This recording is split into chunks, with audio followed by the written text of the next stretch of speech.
live. This is the first time I've really done YouTube live, so you'll have to bear with me. I will see if I can keep up with the comments, if there are any, and things like that as I go. I'm not used to using this platform in this way. We're trying something new here because with the storm that we had last week, we still have internet issues, so Wi-Fi is still down, and we're kind of running with the phone and trying new things. Everything's a little different. That's okay though. Tonight, I want to talk to you about the Virgo full moon. I'm going to be looking at notes. I'm kind of trying to figure out how I can get this all set up so that I can see things a little bit better and still keep functional. Bear with me. We're rolling with it tonight. Okay, so the Virgo full moon is happening Tuesday, March 7th, 2023. And this is going to be at 4:40 a.m. for the Pacific time zone, 6:40 a.m. for Central time zone, and 7:40 a.m. for the Eastern time zone. It is happening in the mutable earth sign of the Virgin. Virgo represents the Virgin. It's ruled by Mercury, our planet of information exchange, communication, transportation, all of those things. And Virgo is associated with the 6th house of our daily routines, health and well-being, service, as well as our pets. So anytime like Virgo season, Virgo new moon, Virgo full moon, or even if we're just under Virgo energy in general, like the daily moon maybe is in Virgo, you can see a little bit more activity going on with pets in general. So be mindful of that. This is a time when our pets can have health issues and things like that. Always something to keep in mind and consider. And then, of course, as an Akashic Records practitioner, I do work with pets in the Akashic Records if that happens to be something that comes up for you at this time. Where this full moon is happening in your natal chart, though, is going to, of course, highlight a specific house in your life where it may not be your 6th house. Collectively, energetically, we are looking at our 6th house for this full moon. We are in Pisces season, which collectively is going to be our 12th house, and the sun is in Pisces. And what happens with a full moon is the sun is opposing the moon and lighting it up, bringing illumination to these things. So I'm going to post the information about what house this is happening for your specific energy. I'm going to post all of that information over in Phased by the Moon on Facebook. There is a link in the description if you'd like to join us. We're going to do it a little bit differently this time, I think. Normally I let everyone drop their signs and I post individual things, but with the internet situation being what it is, I'm just going to post something special so y'all can read through all of that and have that information.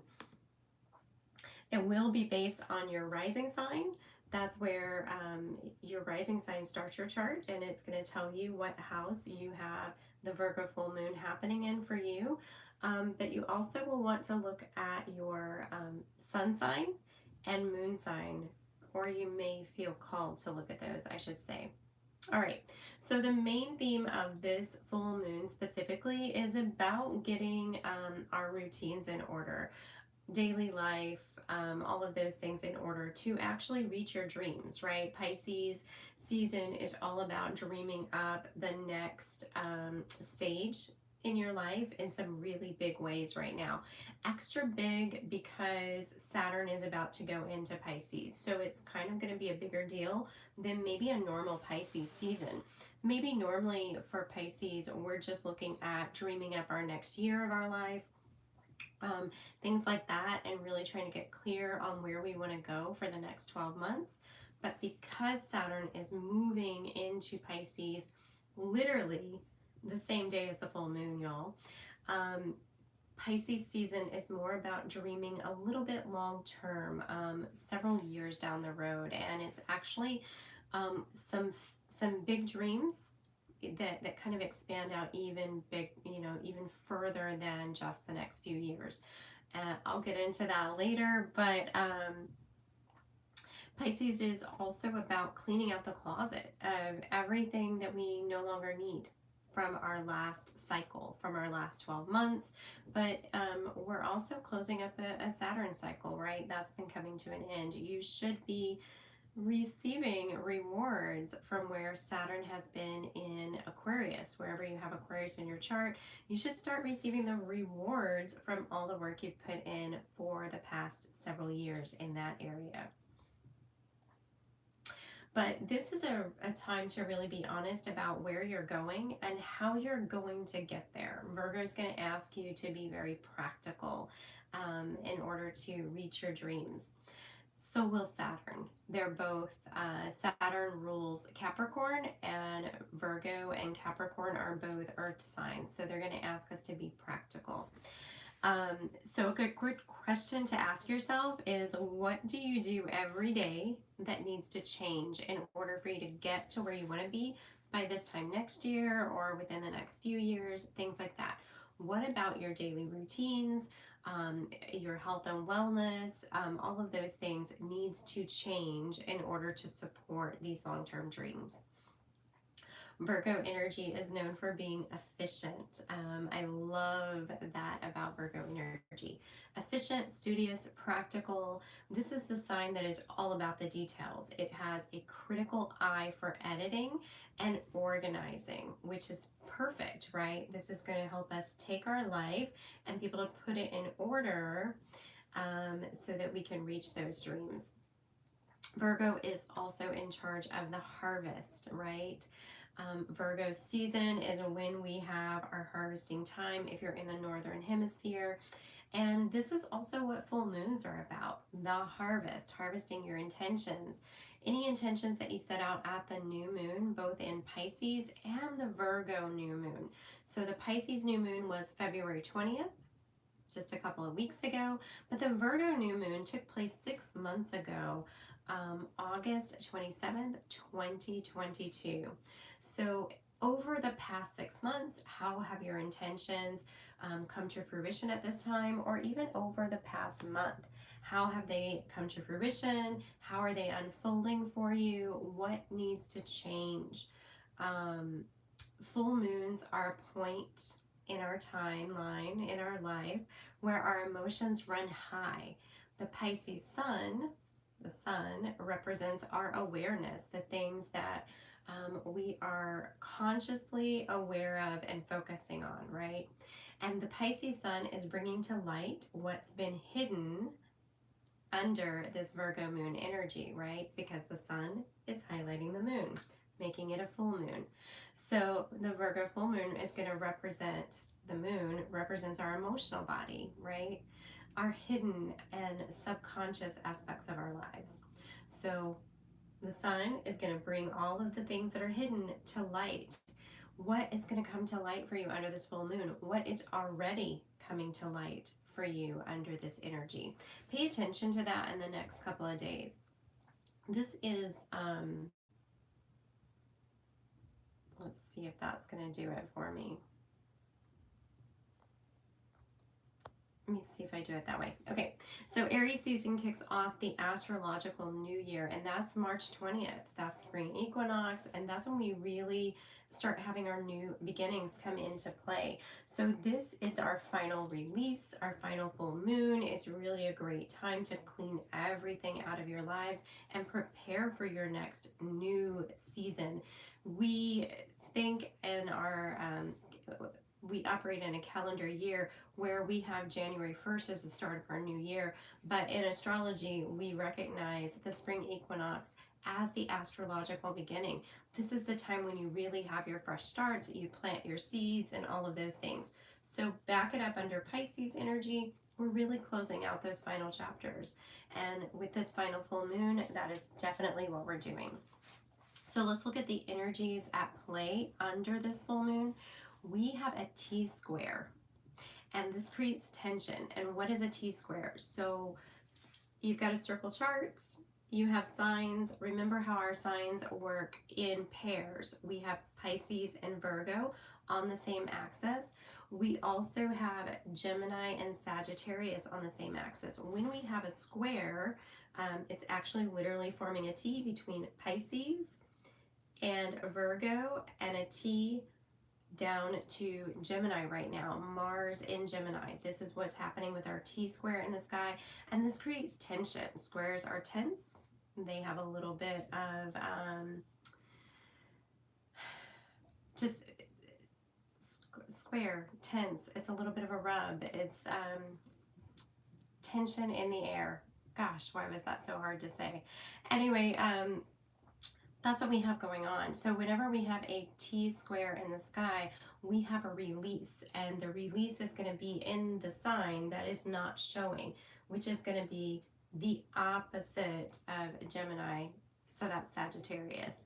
Now Mars is wrapping up a 7-month stay in Gemini.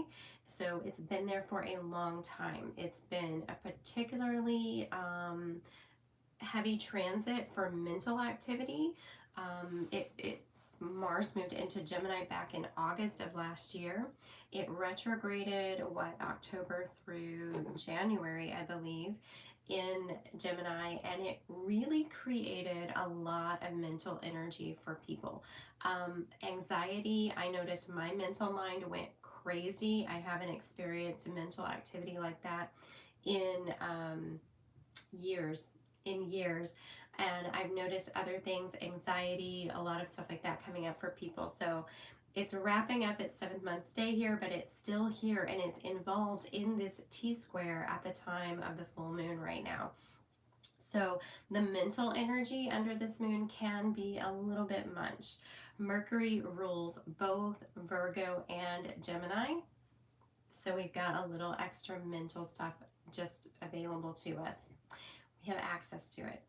And so what's happening is the Pisces sun is bringing into focus our dreams, and the Virgo moon is going to ask us to get everything in order, be practical about what we can achieve and what we need to edit out of our lives in order to do so efficiently. Virgo full moon is going to ask you to look at your daily routines, healthcare practices, even your areas of service. Are you out of balance? Are you overgiving? Are you undergiving? Where are you in your service, your areas of service? Anything that's out of balance right now needs to be adjusted.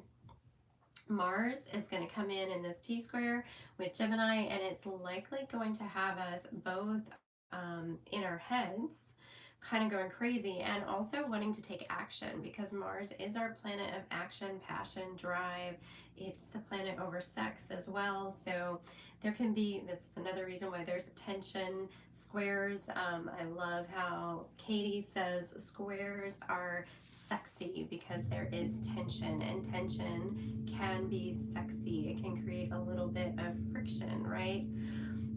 But what can happen is that we can want to jump into action when maybe we just need to get our ducks in a row first before we take off, right? Taking off usually happens in Aries season. So whenever we do have that T-square though, we look at the sign that's missing. That's our release in the tension. So we've got this tense aspect happening here, and the release is in Sagittarius. This is going to be remembering our bigger picture. That's where we're going to find our release of this tense energy at this time. What is the bigger picture of what you're creating? You got your dreams, you got the practical steps to get there.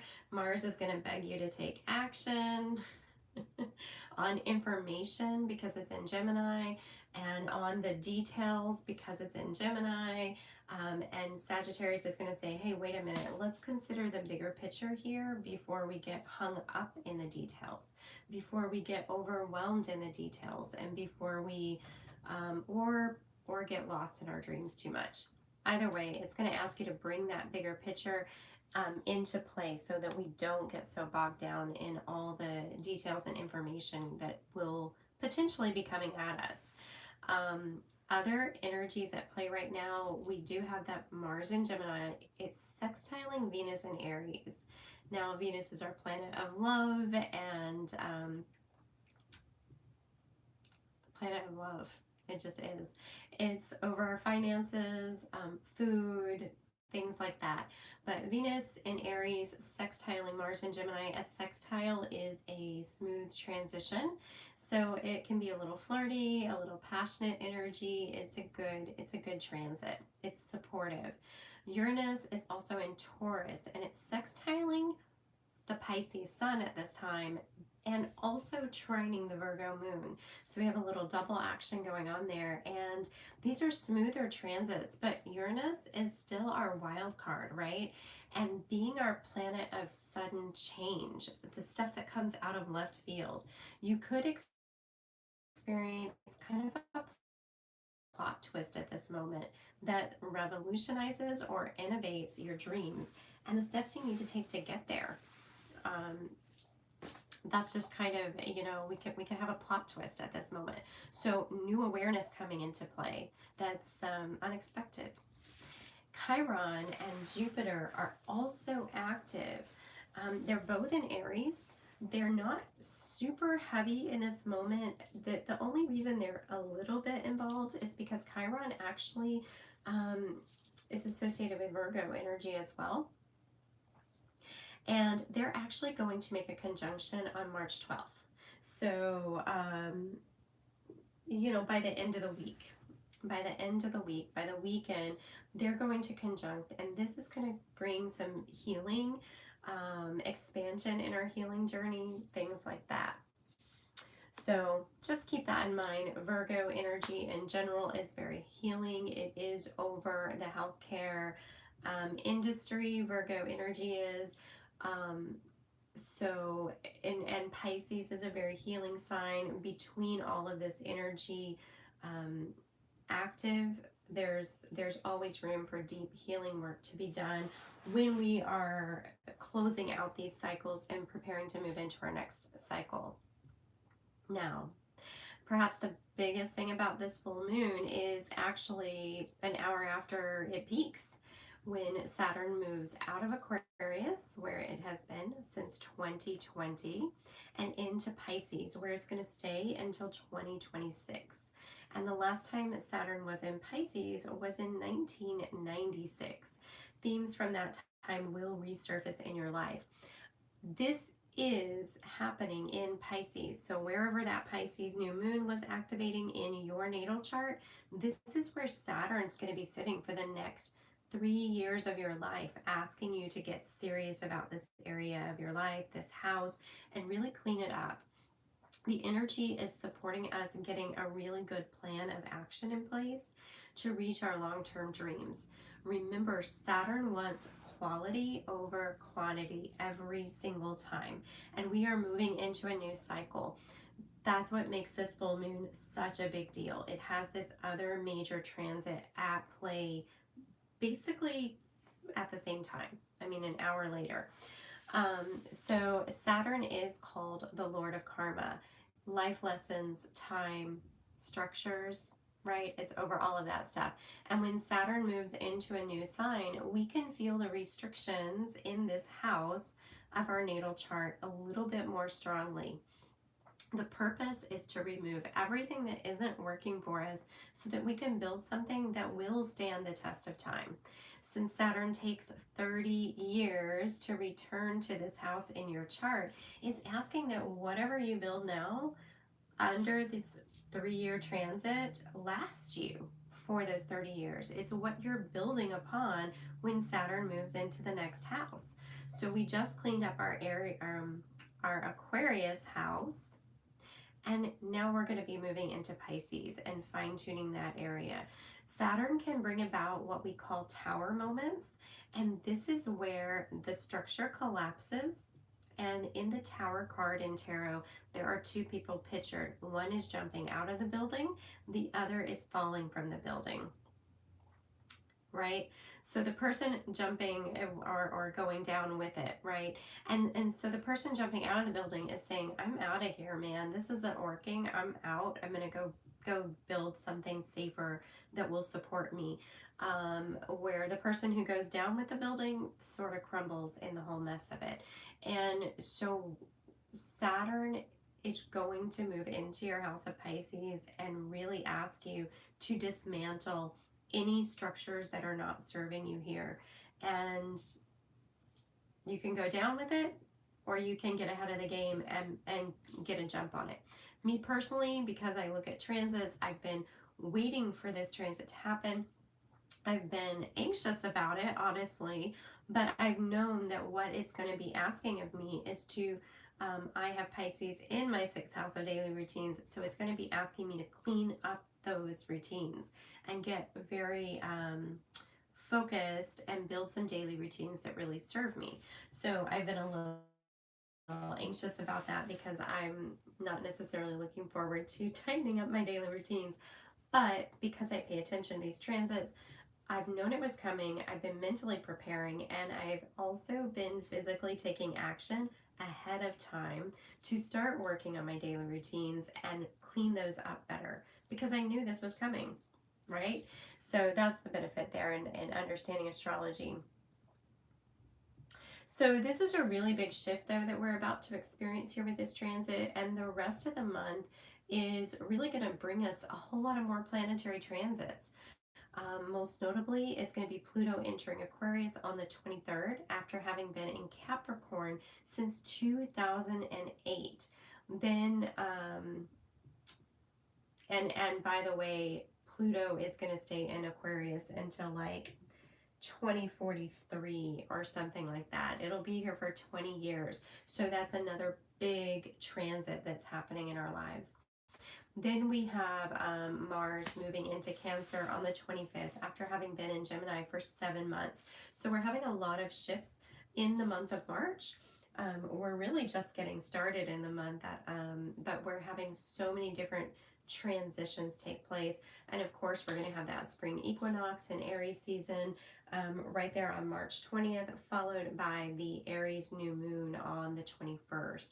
At the first degree, again, we've been having all those new moons come in at the first degree, which is really significant to opening up this new chapter in our lives, or I've been calling it a new book. I've been saying we're really writing a new book. We're not even writing a new chapter. We finished those old books. We're starting a whole new one. Let's come back around just a little bit for the full moon. If you want to do a full moon ritual, consider making a money jar. I actually have a friend that just made one here today. So that's wonderful. Things to put in your money jar, cinnamon, green crystals, intentions, change, dollars even, things like that that you can put in there. Trying to think what oils to use, and I can't think of anything off the top of my head, but cinnamon in general, rather use a stick of cinnamon, cinnamon sprinkles, or even a cinnamon oil would be great. Another suggestion here is to make moon water to cleanse your home. Being that we're in practical Virgo and Pisces season, literally cleaning out your closets and doing like a spring cleaning of your home is an amazing ritual. It's going to invite in fresh energy into your space and all of that for the new season. So that is something to also consider at this time.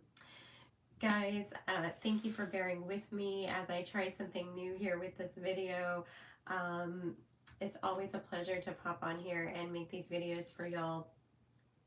I'll be over in phase by the moon, letting you know what house the Virgo full moon is highlighting for you in your personal natal chart. If you want to join me, the link is in the comments. If you are ready to have an Akashic Records session, if you want to have a pet session this month, or if you want to join us over in Akashic Alignments, that is my current favorite membership. Quite frankly, I love doing Akashic Alignments for y'all and your personalized readings. I would love to have you there. You can find that on my website. It's thesantoshaway.com, and the link should also be in the description. Like, what else do we need to say? Happy Virgo full moon. Again, this is happening at 4:40 a.m. for the Pacific time zone, 6:40 a.m. for Central time, and 7:40 a.m. for the Eastern time zone. I hope you'll have a wonderful, wonderful full moon. May you be blessed and may you be Santosha.